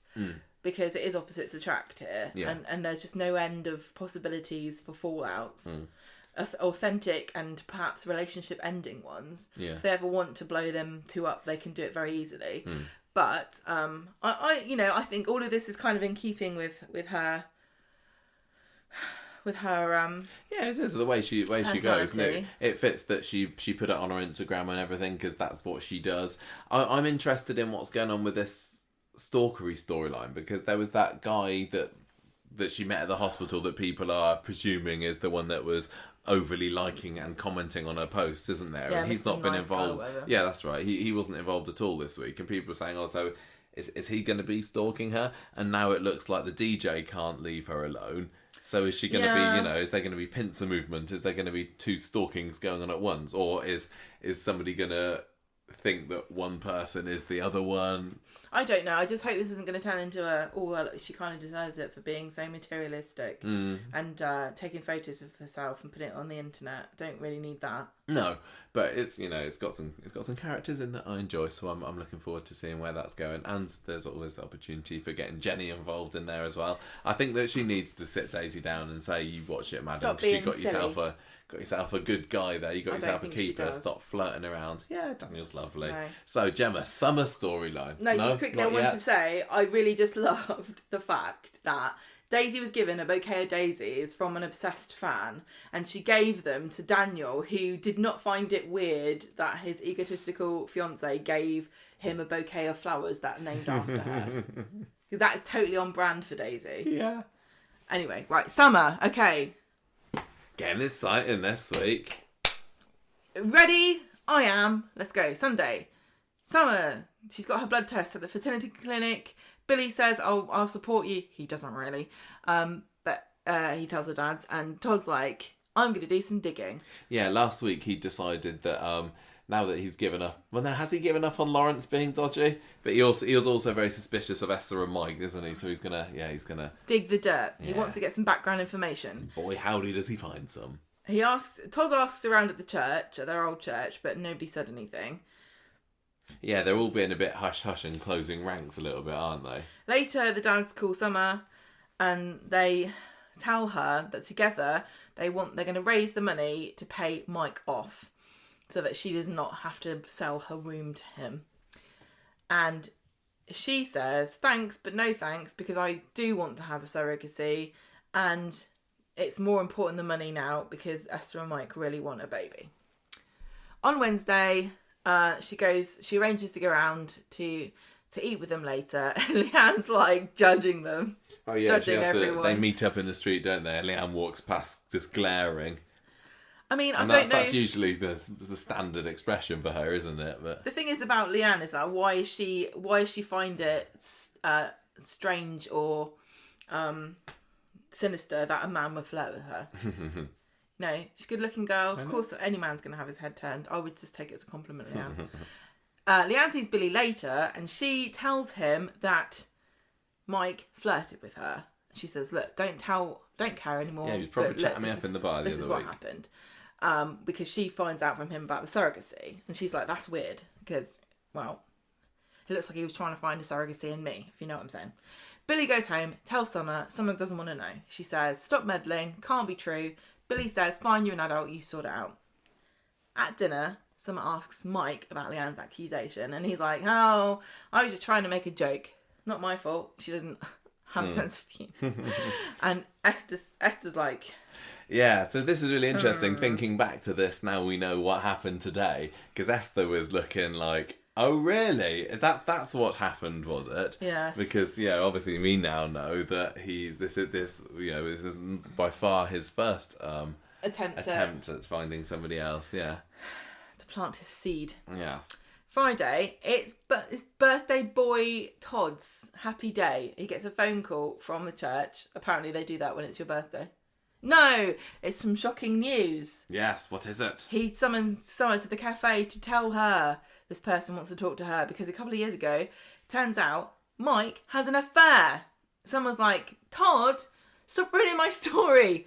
I don't want to hear this. She just is going, la la la. She's fingers in her ears, isn't she? Whenever anyone tries to tell her anything, she's like, no, I've made my decision. Speak to this woman, Summer. And she says, no.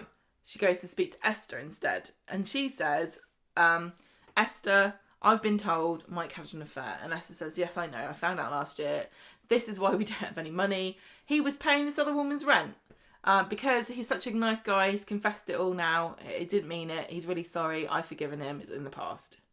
Then we get to see the precinct for the first time on screen in the show. I'd forgotten that it was happening today. I thought it was next week for some reason. So when they had that scene with Summer there, I was like, oh, it was a nice surprise. But yeah, this was the first scene they filmed at the precinct, wasn't it? So because we were told that Harriet Bibby was the first person to get a scene there. So yeah, hooray!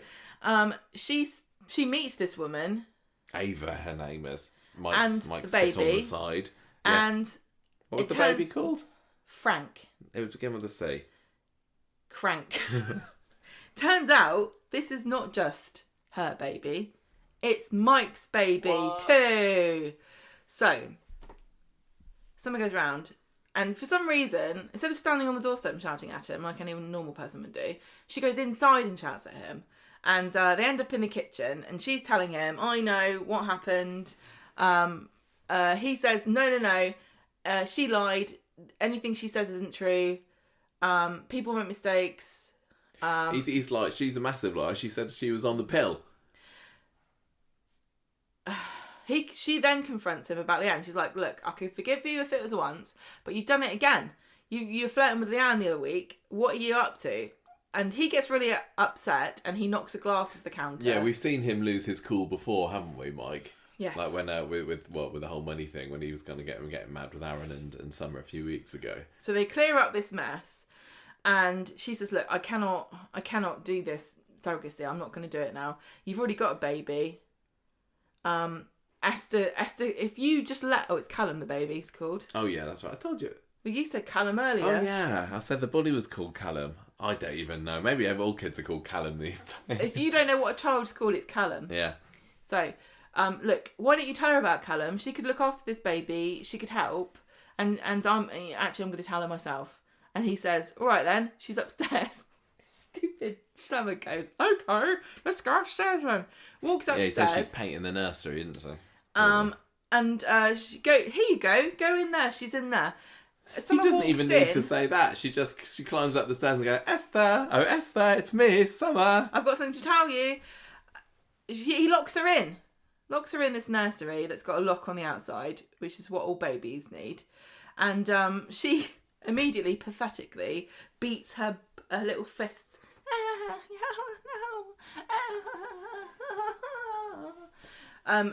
The windows are obviously locked. That's why she can't open them. She does try, but then she takes a little shoe off and taps the window. Can't get out. Why isn't this working? What did you think was going to happen? This is a woman who was supposed to be going to Oxford this year. Anyway, I'll leave that to one side. They didn't ask her that one in the Oxford interview. How would you escape from a locked nursery? I beat my plimsoll on the window. And what would you hope to achieve with this? It's latticed as well. What Oh, bless her. Back at the cafe, Todd is trying to call Billy to talk about the surrogacy thing. Mike's like sitting against the nursery door, probably thinking, I wish I'd never met this idiot. And she's trying. She needs to get her insulin. She's got her blood things going off. She can't be there overnight. I mean, at the best of times, she's fainting all over the place. What's going to happen? If the first shot on Monday's episode isn't just her passed out on the nursery floor, I'll be my pretty back. surprised. Esther phones. He goes downstairs to talk to her, and someone's going, help me, Esther, can you help me out? She's looking after her dad because her mum's died recently, and so he's probably sad, and unless she was annoying, like Summer is, and he's like, right, I'm going off for the night to be with Esther and her dad. See you later. And she says, oh no, I'll die. I need my insulin. And he doesn't so I can care. squirt it down the sink. Yeah. Her thing's beeping. He drives off, and she's stuck there. And the only thing she's got are a series of items she could definitely use to ask for help, like a newspaper that she could rip into pieces, use her spit to stick on the window, saying "Help, dial 999." It's pretty dark, to be honest. It's a lit window. She's in a lit window. But the lights are off. Maybe if the light switch is on the outside. Was it? I thought it was dark in there. I was sure the light was on. I thought it was dark. Well, maybe she switched it on herself then. So she's not completely hopeless. There wouldn't be a light switch on the outside of the room. No. The lights, I'm sure the light was on. Whether the light's on or off, she could still fashion. She could use paper mache, like writing. If I was in there by is there paint there? Well, yeah, if she's painting the nursery, she could paint her SOS paint on the window, couldn't That would be the most easy thing. And if it was, if I was facing death, I would cut my finger and use blood, because that's going to definitely get somebody's attention.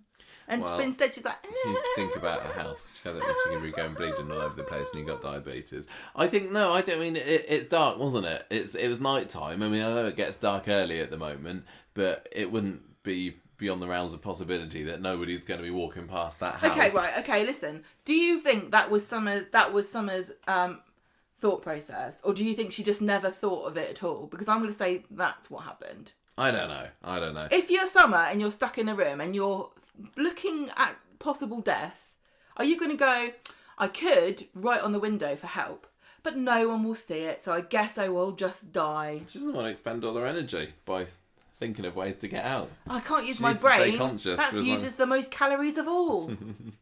I'm sure she'll be fine. I'm sure but she'll be fine. I don't know how particularly. I mean, any theories about how she's going to get out of this one, or will she just be, will rescued. she just be found collapsed? Because nobody knows that she's there, do they? I don't want the three dads to rescue her, but that's a very strong possibility. Because I think that would be too damsel in distress-y. I kind of don't want her to be rescued yet. Because we only had, it was like last summer, we had Kelly being held captive, didn't we? And it was like, oh, it's a kidnap storyline. But then the next episode, Gary comes along and breaks her out of there. This could be a Rosie stuck in the attic for months sort of storyline. Because that was a long time ago. Yeah, but no, she can't. Because if she's diabetic, she would die. Yeah, but they might be able to find what she needs or something like that. that. If they can find her some kind of medicine, I don't know. If this is the end for it feels like that's going to be the end of the story though. As soon as she gets out of there, that's the end. And, I mean, brilliant, but I've just got this horrible sinking feeling that this storyline could keep going for a long time. She is a bit silly, though. She might be convinced that Mike didn't really mean it, and please don't tell him. No, I don't think so. She can't go through with this surrogacy now. A talking point is you've written Summer. Gullible or what? Yeah, she is gullible. She's gullible about being led upstairs because when he's like, oh yeah, Esther actually is upstairs, you'd have thought that maybe she would have thought, I don't think she is, because she probably would have come down with the smashed glass and all the shouting and everything that we've been doing. But no, I don't think... I really think... I know she's stupid, but surely, they're not going to say, sorry for locking you in, you still up for the surrogacy? And she'll go, yeah. So this is a bit of a twist to me, the fact that she's not going to get pregnant. Like, people have been saying... didn't Rebecca say that Summer was going to get pregnant and we wouldn't know whether it was Aaron's or Mike's and everything, and it feels like that's completely off the table now. Yeah. You think? Yes. And so what did you think about the reveal about what Mike and Esther's secret actually was? Satisfying that he had an affair and a baby? I was really shocked that he had a baby already. Yeah, I was as well. I mean, I know we were really going, come on, let them be in the cult of Nirab, but again, we kind of knew that wasn't actually going to happen. And when it turned out that, Todd gets this shocking news and then he reveals he had an affair, my initial reaction was, another affair. Like, is that it? Is that all it is? Big deal. Although I guess it makes sense with him being a bit flirty with Leanne. But yeah, when he then met up with Ava in the precinct and she had the baby toddling along with her, I was like, oh, that's a little bit more interesting now. It makes Mike seem even more unhinged and odd, because you can I've said before on the show, I can totally understand and sympathise with somebody's very real biological and emotional desire for a baby. But this isn't that for Mike. He's already had a baby. The way he said, Ava's a terrible mum, and Esther would be great at being a mum. She'd look after the baby so well. Made me think it's like, oh, this is what Esther wants, and I'm sick of hearing yeah for her. It just felt like this is what the little woman wants, rather than I want a baby, because he's already he's already got a baby.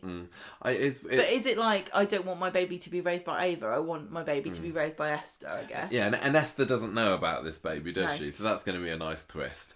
I'm finding it still odd that Esther's not the main villain here, because ever since this has started, the dynamic between the couple seemed to me to be that she was the one that was calling all the shots and leading it, and they were both kind of crazy and and clearly a little bit unhinged Look, and bad. But I thought that she was the big bad, and it looks No. like she's the wronged woman after all of this. I don't know what it is about society that we pathologise women for wanting children, but we also treat them like idiots if they don't have children, or like defective weirdos if they don't want children. It just seemed to me like she was the main character and she was the stronger of the two characters, so therefore I automatically assumed that she was the lead bad guy. But I guess that do you think that we're going to be supposed to be feeling sympathy for Esther now? Is she going to see the light? Is she going to dump Mike, or is she going to,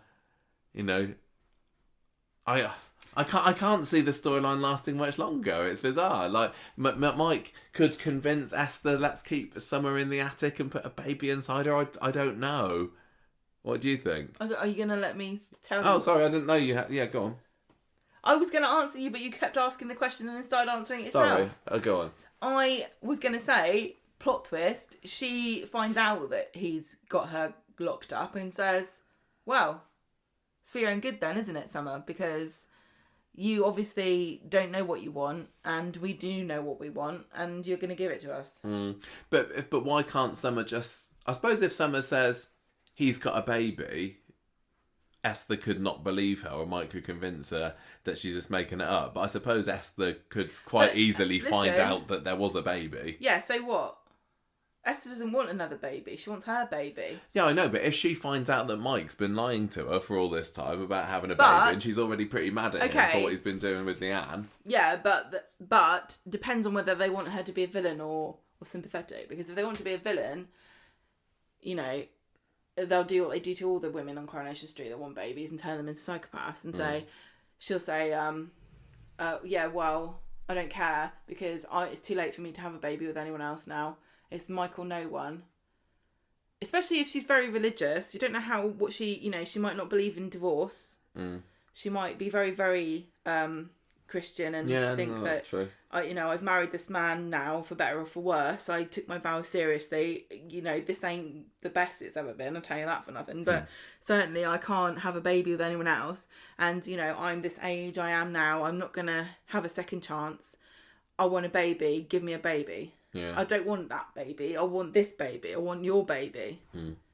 Well, go on. Yeah. I thought it was a bit bizarre that we didn't see Aaron in any of this week, or if we did, he was in the other storyline, and he was actually quite tolerable when he was talking to Jacob, Jacob ran in from the he was the Bistro there, wasn't he? With his drugs, going, I'm really ill, and actually Aaron was just a normal, quite nice bloke, going, all right, mate, are you ill? It's like, oh god, it is her. She's an energy vampire. That's the other thing. If Summer doesn't come back soon, what will Aaron do? Just be really cool and everyone will like him.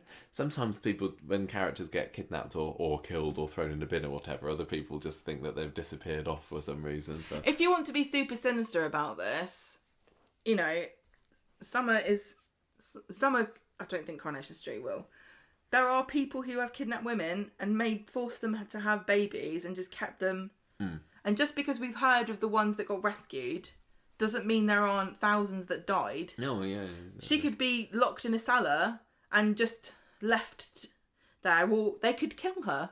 They could make her have the baby and kill her. I don't think they'd do that. I think they're too They're not going to do that on Coronation Street, but if this was Happy Valley... So anyway, I thought, on the whole, I'm feeling more positive about the storyline. I'm kind of just enjoying saying "Summer, you idiot." I know.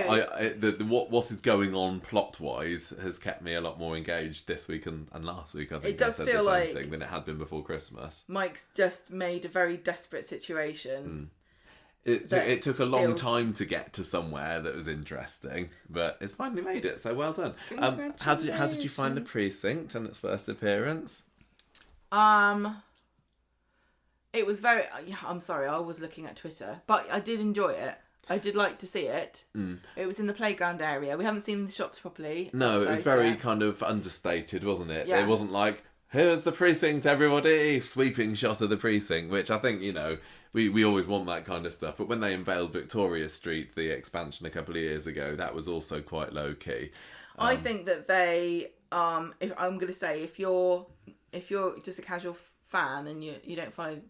social media, or you're not that bothered or invested, you're not going to really realise this is a new part of the set for a while. No. Because this could very well have been any Yeah, outdoor playground. Yeah, and they have done a very, really good job at making this, look realistic and everything. We talked about it on the Cameron section a few weeks ago. But yeah, they've done a really good job. I think I was still, unfortunately, and I don't know whether I'm going to get away from this, in the mindset of, I know where that set is. I know what's just around the corner from there. You're doing it to yourself. That I've done it to myself. I've totally done it to myself. I'm like, oh, the police station's just around the corner from there, and then around there, that's just backs onto Victoria Street. And I, that's one of the things about going behind the scenes and everything. It does spoil things like that for me. So I hope that I get away from that. Maybe if you get brainworms like I had, you forget. Maybe. Anyway, I just did go and look up because I was sure that you were wrong and I was right and I was correct. That there is a light in that room. Well, everybody was just on tenterhooks waiting to hear that information. She has Thank you. illuminated from behind, which means the words, if she writes, will be even more visible. I'm gonna hold out hope here because she isn't stupid, and I do think that it's possible that if she doesn't do that and write on the window, she'll think of some other way of rescuing herself. If she gets rescued by her dad's, I'm gonna be annoyed. Yeah. She's got to stand up for herself at some point in her life. She can't just keep collapsing and being rescued like some Jane Austen heroine. Speaking of people splayed out on the floor, this is how the Gematrimony story started this week. Because remember last week when Mrs. York trapped Gemma and Michael and Bernie in the classroom overnight? Well, yep, they did actually stay there overnight playing their scale X trick. And though they threatened her with a lawyer. Yeah, they threatened her with Michael's hotshot lawyer sister Dee Dee, and she's not intimidated by this at all. And I was really surprised by how that part of the storyline just stopped. One minute they're there at the school threatening her, next minute they're out and about in the cafe. So that was a bit of a rush job, really, it felt like.